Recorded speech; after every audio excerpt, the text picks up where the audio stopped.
स्वागत है आपका अपने ऑनलाइन लर्निंग परिवार में। आज हम मौर्य वंश के सम्राट अशोक के बारे में पढ़ते हैं। इससे पहले हमने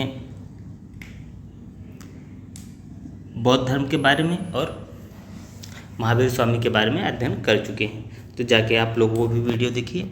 और आज हम सम्राट अशोक के बारे में जितने भी महत्वपूर्ण पॉइंट यूपीटीपीएससी पूछती है एक एक करके डिस्कस कर लेते हैं।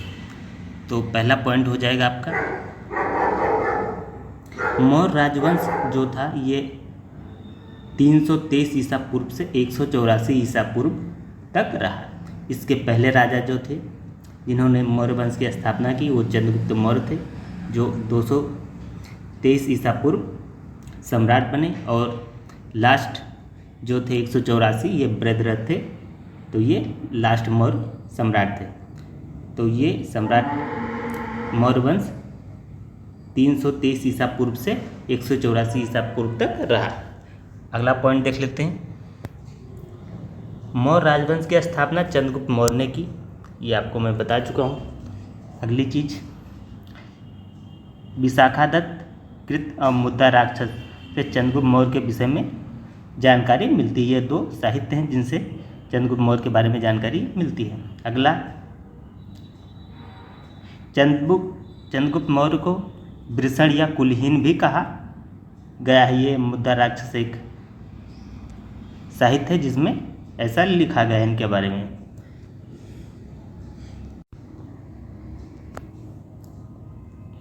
ये है, अगला पॉइंट आपका हो जाएगा, ये है धुंडीराज ने मुद्दा राक्षस पे एक टीका लिखी है। अगला है, विलियम जेम्स पहले विद्वान थे जिन्होंने सेंडोकोटस की पहचान चंद्रगुप्त मौर्य के रूप में की। ये काफ़ी इंपॉर्टेंट पॉइंट है, इसको आप देख लीजिएगा। अगला है, एरियल तथा प्लूटॉट ने चंद्रगुप्त मौर्य को एंडोकोटस के रूप में वर्णित किया है। ये कुछ महत्वपूर्ण उपाधियां हैं, ये कुछ उपाधियां जो शासकों को दी गई, जैसे कि जो बिंदुसार थे इनको अमित्रघात कहा जाता था, अशोक को देव नाम प्रिय या प्रियदर्शी कहा जाता था। ऐसे ही समुद्रगुप्त को कृतांत परशु कहा जाता था और चंद्रगुप्त प्रथम को महाराजाधिराज कहा जाता था। चंद्रगुप्त द्वितीय को विक्रमादित्य कहा जाता था, हर्षवर्धन को शिलादित्य कहा जाता था। ऐसे ही कनिष्क को देवपुत्र कहा जाता था। तो ये कुछ उपाधियां हैं यहाँ से भी प्रश्न महत्वपूर्ण बनते हैं। तो यहाँ से आप कम से कम अशोक का, समुद्रगुप्त, चंद्रगुप्त और ये हर्षवर्धन ये और बिंदुसार, ये जितने भी पॉइंट हैं यहाँ पे सब के सब आपको आने चाहिए, क्योंकि यहाँ से कोई भी प्रश्न बन सकता है। आगे देख लेते हैं। अगला पॉइंट है, जो जस्टिन है इन्होंने चंद्रगुप्त मौर्य और सिकंदर महान की भेंट का उल्लेख किया है। अगला है पॉइंट है, कौटिल्य जिन्हें चाणक्य के नाम से जाना जाता है, मौर्य काल में रचित अर्थशास्त्र शासन के सिद्धांतों की पुस्तक अर्थशास्त्र के 15 अभिकरण हैं। अगला पॉइंट है, अर्थशास्त्र में राज्य के सप्तांग सिद्धांत राजा, आमत, जनपद, दुर्ग, कोष, दंड एवं मित्र की सर्वप्रथम व्याख्या मिलती है। अगला पॉइंट देख लेते हैं,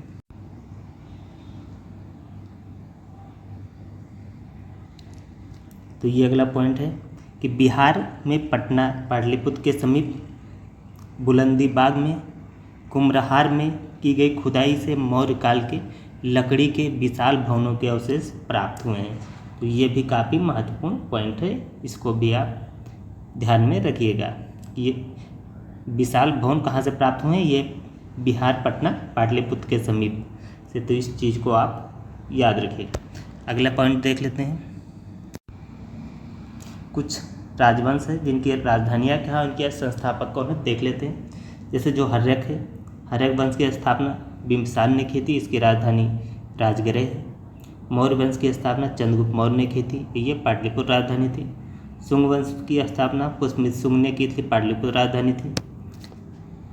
ऐसे ही सातवाहन सिमुक, इसका राजधानी प्रतिष्ठान, और गुप्त वंश की स्थापना श्रीगुप्त ने की थी, इसकी राजधानी पाटलिपुत्र है।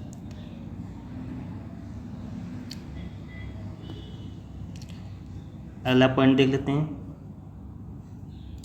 जो आपका वर्धन वंश है, इसकी राजधानी, इसके संस्थापक पुष्यभूत है, थानेश्वर राजधानी, गहड़वाल चंद्रदेव कन्नौज राजधानी, पल्लव वंश सिंह विष्णु कांचीपुरम, और फिर राष्ट्रकूट दंतदुर्ग और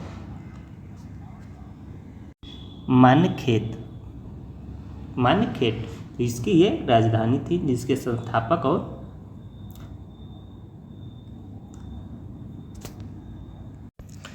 और कुछ महत्वपूर्ण पॉइंट देख लेते हैं। जो चंद्रगुप्त मौर्य है, दक्षिण भारत की विजय प्राप्त की इन्होंने। अगला पॉइंट है, जैन एवं तमिल साक्ष्य भी चंद्रगुप्त मौर्य की दक्षिण विजय की पुष्टि करते हैं। अगला पॉइंट है, चंद्रगुप्त मौर्य ने सिकंदर साम्राज्य के पूर्व भाग के शासनकाल चक्रवर्ती आक्रमणकारी शहर को 305 में परास्त किया था।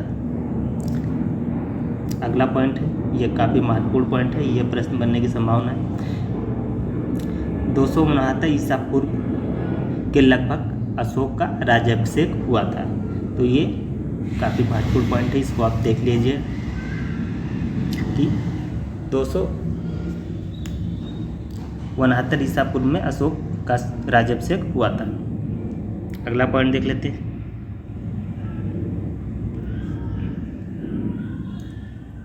अशोक के अभिलेखों में सर्वत्र उसे देव नाम प्रिय या देवाना या प्रियदर्शी कहा गया है, जिसका अर्थ है देवताओं का प्रिय या देखने में सुंदर। पुराणों में उसे अशोकवर्धन भी कहा गया है। तो ये भी काफ़ी महत्वपूर्ण पॉइंट है, इसे भी आप देख लीजिएगा।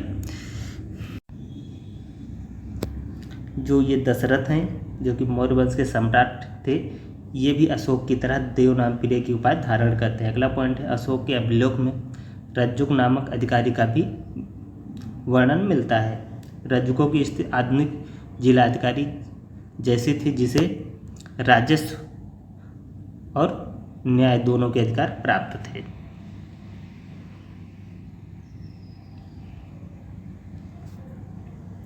मौर्य काल में व्यापारिक काफिलों को सारथवाह की संज्ञा दी गई। सारनाथ स्तंभ का निर्माण अशोक ने करवाया गया। ये भी काफ़ी महत्वपूर्ण पॉइंट है।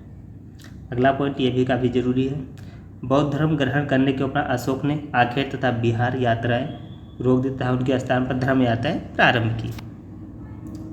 इतिहासकार विंसेंट आर्थर स्मिथ ने अपनी पुस्तक इंडियन लेजेंड ऑफ अशोक में साहित्य के साक्ष्यों के आधार पर, आगे इसे देख लेते हैं। तो ये पॉइंट देख लीजिए फिर से। इतिहासकार विंसेंट आर्थर स्मिथ ने अपनी पुस्तक इंडियन लीजेंड ऑफ अशोक में साहित्यिक साक्ष्यों के आधार पर उपरोक्त अशोक की धर्म यात्राओं का जो क्रम है, पहले उन्होंने किसकी की, लुम्बिनी की यात्रा की, फिर कपिलवस्तु, फिर बोधगया, फिर सारनाथ, फिर कुशीनगर और फिर श्रावस्ती। तो इन जगहों की यात्राएं सम्राट अशोक ने की। अगला पॉइंट देख लेते हैं, कालसी, गिरनार और मेरठ के अभिलेख ब्राह्मी लिपि में है।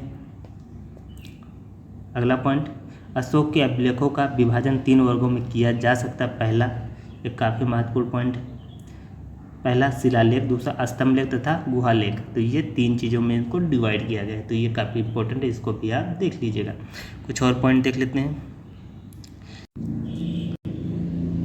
तो यहाँ से सीधे पेपर में सवाल बनते हैं, तो इसको देख लीजिए, क्योंकि यहाँ से बहुत बड़े सवाल यहाँ से बनते हैं। काफ़ी पेपरों में यहाँ से सवाल बने हैं और यूपी पहले से यहाँ सवाल पूछती ही जरूर है। तो देख लेते हैं, अशोक का जो पहला अभिलेख शिलालेख है, उसमें पशु बल की निंदा की गई। दूसरा शिलालेख है, इसमें मनुष्य एवं पशु की चिकित्सा के बारे में बताया गया है। तीसरा शिलालेख है, इसमें अधिकारियों के 5वें वर्ष दौरा करने की बात की गई कि अधिकारी 5वें वर्ष जरूर से जरूर हर जगह दौरा करेगा जहाँ पे उसका अधिकार क्षेत्र है। 5वां शिलालेख में धर्म यात्राओं की, धर्म महामात्रों की नियुक्ति की बात की गई। 7वां अभिलेख है, आत्मनियंत्रण की शिक्षा दी गई है। और फिर 11वां शिलालेख जो है, ये धर्म की व्याख्या करता है।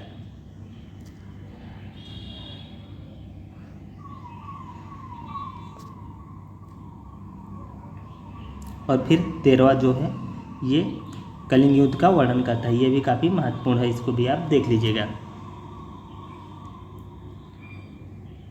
आगे देख लेते हैं कुछ पॉइंट।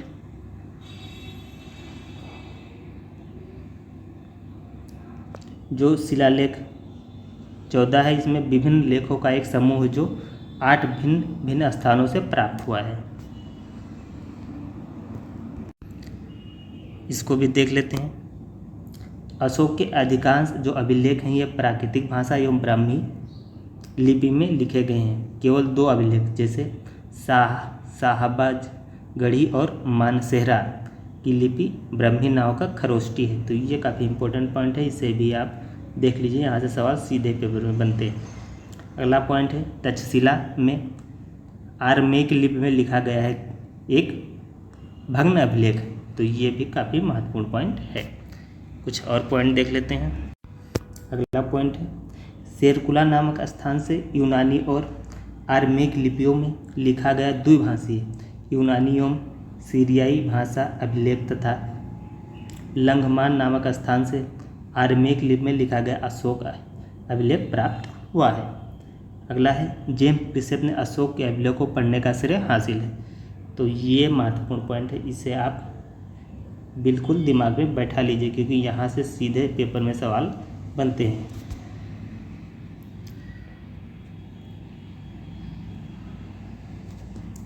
अगला पॉइंट है प्राचीन भारत में खरोष्टी लिपि दाएं से बाईं ओर लिखी जाती थी।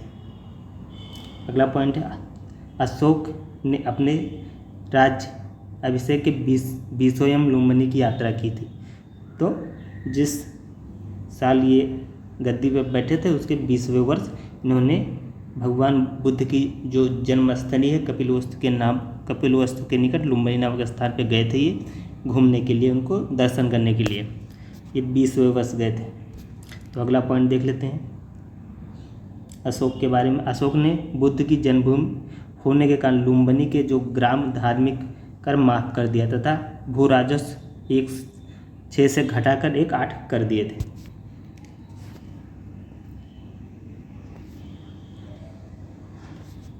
अगला पॉइंट है अशोक के 13वें जो शिलालेख में कलिंग युद्ध के संदर्भ में स्पष्ट मिलते हैं। ये भी काफ़ी महत्वपूर्ण पॉइंट है, यहाँ से सीधे सवाल पेपर में बनते हैं। अगला है अशोक के दीर्घ शिलालेख जो इसे देख लेते हैं। अशोक के दीर्घ शिलालेख 12वें में सभी संप्रदायों के सार की वृद्धि होने की कामना की गई है। धार्मिक सहिष्णुता हेतु उपाय बताए गए हैं। अगला पॉइंट है अशोक के दूसरे एवं जो 13वां शिलालेख में संगम, चोल, पांड्या, सत्यपुत्र एवं केरलपुत्र सहित ताम्रपर्णी, श्रीलंका की भी सूचनाएं मिलती हैं। और कुछ पॉइंट देख लेते हैं। अगला पॉइंट है मेगास्थनीज सेलुकस निकेटर द्वारा चंद्रगुप्त मौर्य की राजसभा में भेजा गया यूनानी राजदूत था। तो ये सवाल सीधे पेपर में बनते हैं।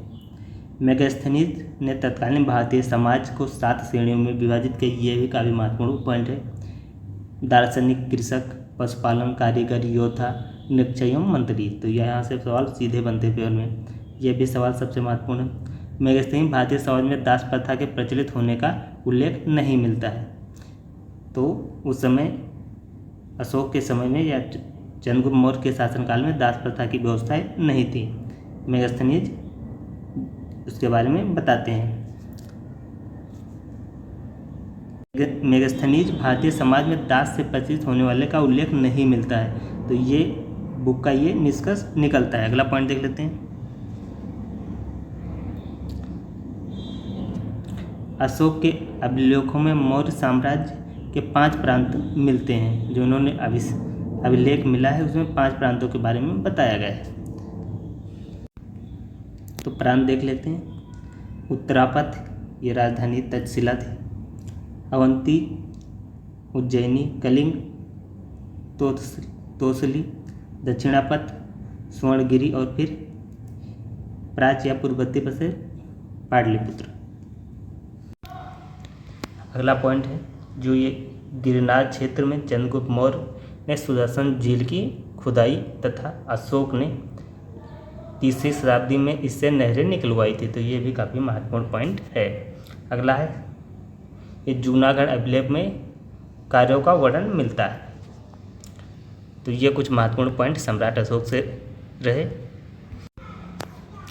तो हम बौद्ध धर्म के बारे में, जैन धर्म के बारे में और सम्राट अशोक के बारे में डिस्कस कर चुके हैं। तो बताइएगा ये वीडियो आपको कैसे लगी। यदि अच्छी लगी हो तो इसे लाइक कीजिए, शेयर कीजिए और चैनल को सब्सक्राइब कर लें। धन्यवाद।